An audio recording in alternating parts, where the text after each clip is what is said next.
ซื้อขวดขวดซื้ออย่างอันเปิ้ลเปิ้ลบ่ซื้อเปิ้ลเปิ้ลเมียเด้ เอาเปิ้ลสักดา เมียเด้ มีนางกุ๊กกิ๊ก กิ๊กโอ้มื้อนี้ได้พร้อมกันมาทำลาบาสีให้แก่เท้าเปิ้นสักดาแล้วก็นางกุ๊กกิ๊กเนาะโอ้ให้ได้ลูกเต้าลูกหลานนี้ให้ได้เป็นผัวฮักเมียแพงนำกันสืบสร้างให้ได้เป็นผัวเดียวเมียเดียวขอให้เป็นอาวาหะวิวาหะมงคลดีที่มั่นแกนขอให้ลูกเต้าลูกหลานนี้แม่นผัวเดียวเมียเดียวเด็ดอ่อนสาธุพุทธังอายุวัฒนังเตชีวิตตังยาวานิพานังสารานังคัสสามิธัมมังอายุวัฒนังเตชีวิตตังยาวานิพานังสารานังคัสสามิสังฆังอายุวัฒนังเตชีวิตตังยาวานิพานังสารานังคัสสามิทุติยมปีพุทธังธัมมังสังฆังอายุวัฒนังเตชีวิตตังยาวานิพานังสารานังคัสสามิตติยมปีพุทธังธัมมังสังฆังอายุวัฒนังเตชีวิตตังยาวานิพานังสารานังคัสสามิสัพพะพุทธานุภาเวนะสัพพะธัมมานุภาเวนะสัพพะสังฆานุภาเวนะสัทธาโสติภาวันตุเต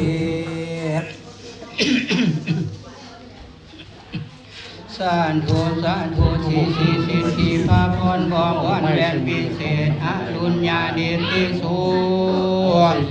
อาวะหาวิวังโหมังหาไสโยมังคาลากิเลกอาเนกไวราสีมือนีแมนวันดีมีเงินคำแก้วแหวนทรัพย์สมบัติเครื่องคำของคุณเพชรนินจินดาคำคุณมูลมังมีทางฝ่ายผู้แขนแหวนใส่ก้อยปัดน้อยซอยสังวานมือนี้แมนมือสันวันนี้แมนวันสอบมือประกอบยามดีเป็นวันใส่ยาดีที่อามุตตาโศกตกใบนี้แมนตกไม่จัน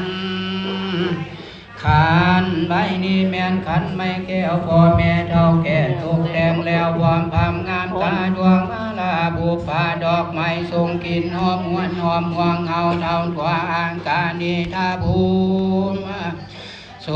ดชื่นสวยงามตามีกองบูหานเก่าวานเทียนดวงใจงังหุงในผามีสุราเข้าป่าและไก่ต้มมามีข้าวต้มข้าวนมและมากมายทั้งหมดได้ตกแต่งงามดีหัวดมดีอาหารทุกอย่างพางควันพางต่างอยู่ใจกลางไฟก็วางเรียนกันเป็นเส้นเบาสาวเงินลินนำใสใสหม้อพรไข่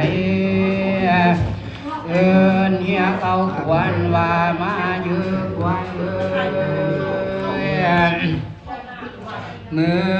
อนี้แม่นวันดีเป็นปีโศกใหญ่มาหาใจจะบ่มีผู้ใครอันใดมาต้องเงินตามยองบาเป็นปีมาหามุงพูนเขาแอบน้อยในภาควันกันมาห่วมเต่าเขาต้มกล้วยห่อใบตองสีมีทางไข่หน่วยดีข้าวงามเพียงปอดปายอดไทยลิงโลกาเพิ่นได้มีคาถาไว้พรมาให้ว่าบ่วอนแหวนวิเศษใส่ยันตูภาวางใส่ยามังคาลานใส่ยามังหามุงคุณดังนี้เป็นเขาเป็นเมียมิงเงาจอมขวัญตามีกองบูหานกาไว้ขันดอกไม้ยกขึ้นนอบน้อมบูชาขันสุมาบูชาเจ้าโคตรพ่อแม่เฒ่าแก่ลุงตาลูกสาวกลางเพิ่นขาดค่าแพงบุญเจ้าแห่งจริงใดสมสร้างบุญกุศลสร้างปารมีเสริมส่งของให้สมบัติงูงานมาโนเจ้าปาฐานาบุญหอดก็ถึงบุญหอดยอดเดียวผัวเดียวเมียเดียวขอให้ผัวเมียเจ้างามหุงสดใสลมเย็นพาสุขขาดแต่แทนแดนแต่ฟ้าขอกันมาเป็นผู้ยังผู้เดาดังอยู่รังเรื่องว่ามาเยอะกว่าเนื้อไปจะคืนเอาขวัญพ่อเจ้าให้เขามาเทียมเนื้อมาอยู่เอื้อในอีกก็จะเป็นเอาขวัญนางงามเมียแพง ให้เข้ามาเทียมคู่กับทางควรเจ้าผู้เป็นผัวว่ามายือควรพวงพี่น้องพ่อแม่เฒ่าแก่ผูกแขนแล้วให้เป็นคู่เทียมสองให้เจ้ามาพูนป้องลูกขอผูกไว้ให้เป็นนอแทนเงือนสองบุญเงืองลูกลาหักเกิงฝ่าเทียมกันก็จะเสือเอาควันบาคานให้เข้ามาเทียมไหลในเนื้อผิวบางสมนางงามอยู่ทายินฝากฟ้าปุ้นแปลงให้เจ้ามาเฟื่อแฝงเมียแพงถึงเท่าหอดกวาดเขานานยิงเทียราคาให้เจ้ามีบุตรปีบุตรตาใสยิ่งยาน้อยยินเท้าไทยถวยพรสอนลูกยามเมื่อสาเวียนคำลงลับป่าแสงยามตาเวียนแดงลงลับป่าไม้ให้ควรเจ้ามาเทียมนางยาสาแม่เจ้าแอมส่วนทาคอยหาควรเจ้าอยู่ฝากป่าแดนไกลเนื้อไกลทางไกลต่างประเทศก็ให้มาสามือนี้วันนี้ควรเจ้ายังอะไรคิดฮอดคิดถึงสู้เก่าแฟนเก่าก็ให้มาสามือนี้วันนี้ให้เจ้ากลับขึ้นบ้านสถานท้องที่อยู่เฮาแล้วมาคำคูณพ่อแม่เจ้าโฮมเขาอยู่เงื่อนว่ามาอยู่ควรพวงภาวามาเยอะกว่าเอ้ยให้เจ้ามาชัดดอกไม้ของเกียรติช่วยด้วยฟุงหมูเบาบานไก่คอยมาฟุงสาวบ้านเหนือคอยบึงนายามเมื่อหมอพรปอนเข้าไก่พาควันตามีของผู้งานกาไว้มือนีแมนวันดีคอยจะเอาสองสีเฮียงมอนซ้อนเสือให้พวกเจ้าได้สืบเสือพ่อแม่แทนเหือนมือนี้แม่นวันดีสร้างแก้วขึ้นสู่หงคำก็ว่าแม่นมือนี้วันนี้พินสามสายกอมลองฟ้าลันกองเอาใสก็ว่าแม่นมือนี้วันนี้พระจอมไตเสด็จลงตูมไผ่ก็ว่าแม่นมือนี้วันนี้เบาไผ่ขึ้นของเฮือนก็ว่าแม่นมือนี้วันนี้แขนเท้ากายแขนนางเขาเต็มสางล้นคือก็ว่าแม่นมือนี้วันนี้นอนหลับได้เงินหมื่นนอนตื่นได้เงินแสนก็ว่าแม่นมือนี้วันนี้ว่ามายื้อขวานเจ้าเป็นผัวให้ทำใจกว้างอย่าได้เว้ากล่าวอ้างอวดเก่งผู้หานให้เจ้าอ่อนน้อมถ่อมตัวเขาลบนับถือหักแพงพ่อแม่เฒ่าแก่ลุงตาเม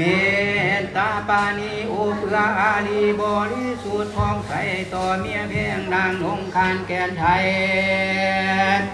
เจ้าเป็นลูกสะใภ้ให้หักพ่อแม่ผัวจะได้บ่มัวควรผัวซึ่งสู่เจ้าผู้หูนักปราชญ์ของธรรมถึงเดือนดำยามค่ำคืนเจ้าจะได้ไปเที่ยวลินยามค่ำให้เจ้าได้สุขอยู่สร้างโพธิสมภารให้ได้สุขอยู่สร้างยืนยิ่งเทียราคาได้จินศีลให้เจ้าส่งเงินอาได้จินป้าให้เจ้าส่งเงินยามเพิ่นซาเจ้าบุญกว้างสุภายมีลูกยิ่งลูกชายให้เจ้าได้ผู้ประเสริฐให้เจ้าได้ลูกแก้วเกิดห่วมอุทธรให้เจ้าฟังคำสอนตายายพ่อแม่ใจแพ้ความพี่น้องวงศาตาเบื้องซ้ายเจ้าอย่าได้เลี้ยวดูซ้ายตาเบื้องขวาเจ้าอย่าได้แลหาสัวเจ้าผู้หิดเข่ากองเดินหิด12ของ14ประเพณีลาวเทิงยามแรงให้เจ้าแต่งผ้าเข้าเทิงยามเช้าให้เจ้าแต่งผ้างายอย่าได้นอนหลับหลายตื่นสวยผิดหิดเจ้ามีผัวแล้วให้ทิมใจเก่าเราให้น้อยเอาไว้ยายไผ่เราให้ใหญ่เอาไว้ยายคุณมือมุงคุณของเจ้านางแก้วหมอเก่าแล้วก็เราอวยพรเป็นคำสอนพายินสอนลูกเจ้าหากมีโชคแล้วให้คอยเพียนเอาว่ามาเยอะกว่าเนื้อขวานผัวให้มาสมเมียนี่นำถึงยามค่ำให้ผัวเมียพวกเจ้าพร้อมพากันเข้าบ่นอน หัวเฮียงหมอนหักแดงหุมห่อหักหอนตอมตุมอยู่